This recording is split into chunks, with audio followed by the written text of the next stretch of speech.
In previous classes, we have discussed about the topic the I habit for class 7 in part 1 series. In the series of part 2, I am teaching you the remaining parts of this chapter.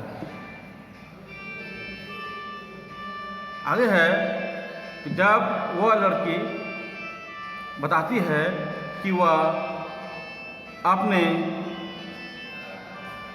चाची, तो बच्चों पिछले class में लोग पढ़े कि वो लड़की जो ट्रेन में सफ़र कर रही थी वह राइटर के पास बैठी हुई थी और राइटर से कुछ पूछ रहे थे तो वो जवाब नहीं दे रही थी।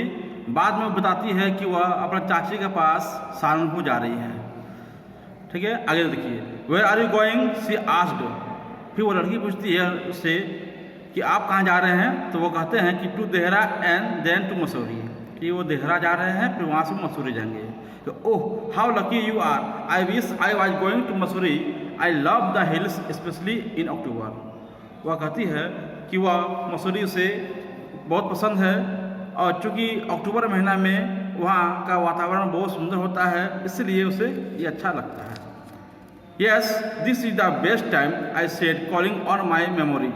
और वो कहते हैं कि हाँ उस समय ही मसूरी का जो है मौसम जो है वहाँ का जो वातावरण जो है वो अच्छा रहता है। The hills are covered with wild dahlias, the sun is delicious and at night you can sit in front of a log fire. Most of the tourists have gone and the roads are quiet and almost deserted. Yes October is the best time. तो लेखक कहते हैं कि हाँ वहाँ का जो मौसम जो है वो वही समय दैट मीन्स अक्टूबर महीना ही बहुत सुंदर होता है क्योंकि पहाड़ियों जो है वहाँ पर जंगली डहलिया से भरा पड़ा रहता है, सन भी बहुत सुहावना होता है, रात जो है वह भी रात में जो है आग के अलाव के सामने जो बैठते हैं लोग उसमें आनंद ही कुछ अलग होता है। इस प्रकार वो बताते हैं कि अक्टूबर महीना ही उस माने हिल्स के लिए मसूरी के लिए बेस्ट होता है।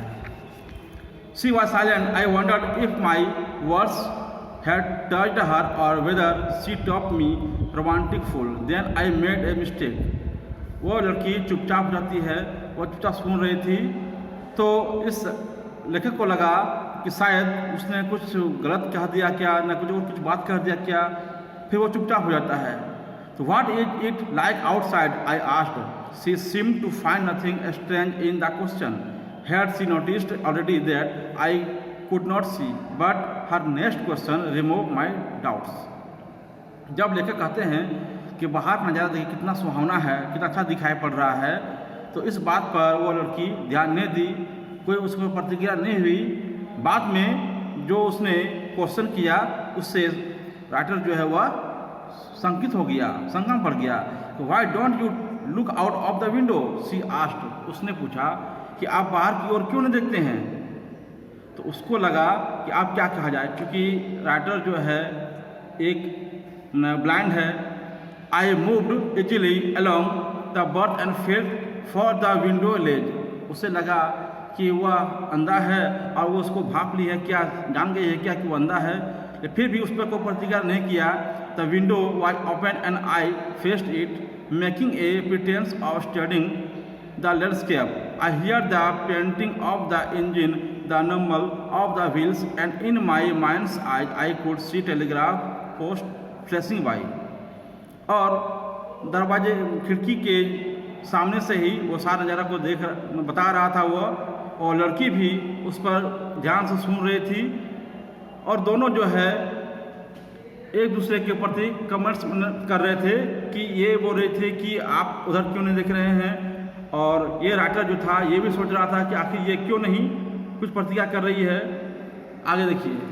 Have you noticed I venture that the trees seem to be moving while we seem to the standing still, that's always happens, she replied, do you see any animals. तब वो लड़की कहती है कि क्या आप कोई जानवर को देख रहे हैं। No, I answered quite confidently. I knew that there were hardly any animals left in the forest near Dehra. वह कहते हैं कि नहीं, क्योंकि वो जानते थे कि देहरा के जंगलों में 3 जानवर हमेशा वहाँ मौजूद रहते हैं। ठीक है बच्चों, आज के वीडियो में इतना ही बता रहा हूँ, बाकी नेक्स्ट वीडियो में बताऊँगा। Okay, thank you very much.